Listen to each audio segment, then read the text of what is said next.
Health insurance എടുക്കുന്ന അവസരത്തിൽ ബുദ്ധിമുട്ടാണെന്ന് തോന്നിയിരുന്ന ചില വ്യവസ്ഥകളുണ്ടായിരുന്നു.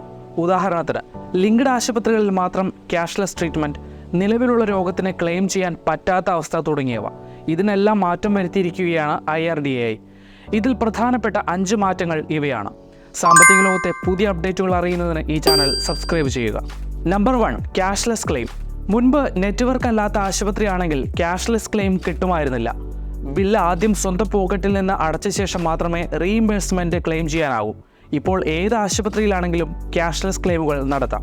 Number 2, waiting period. ഇൻഷുറൻസ് എടുക്കുന്ന സമയത്തെ രോഗങ്ങൾക്ക് ഒരു നിശ്ചിത കാലയളവിന് ശേഷം മാത്രമേ കവറേജ് ലഭിക്കുമായിരുന്നുള്ളൂ. നേരത്തെ 4 വർഷമായിരുന്നു വെയിറ്റിംഗ് പീരീഡ്.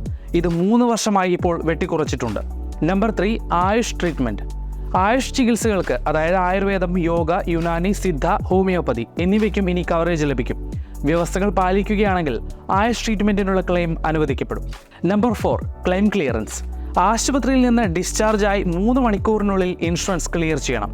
അഡ്മിറ്റ് ചെയ്യുന്ന സമയത്ത് ക്യാഷ്ലെസ് ക്ലെയിം നടപടിക്കായി 1 മണിക്കൂർ സമയമാണ് അനുവദിച്ചിരിക്കുന്നത്. അതായത് ആശുപത്രിയിൽ പ്രവേശിപ്പിക്കുന്നതിനും ഡിസ്ചാർജ് ചെയ്യുന്നതിനുള്ള കാലതാമസം ഇതോടെ കുറയുമെന്നർത്ഥം. Number 5, multiple insurance. ചില വ്യക്തികൾക്ക് ഒന്നിലധികം ആരോഗ്യ ഇൻഷുറൻസ് പോളിസികൾ ഉണ്ടായിരിക്കാം.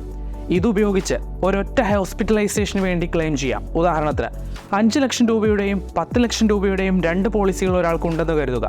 നിങ്ങളുടെ ആശുപത്രി ബിൽ 12 ലക്ഷം രൂപയാണെങ്കിൽ ക്ലെയിം ചെയ്യുന്നതിന് ഈ 2 പോളിസികളും ഉപയോഗിക്കാം. Thank you.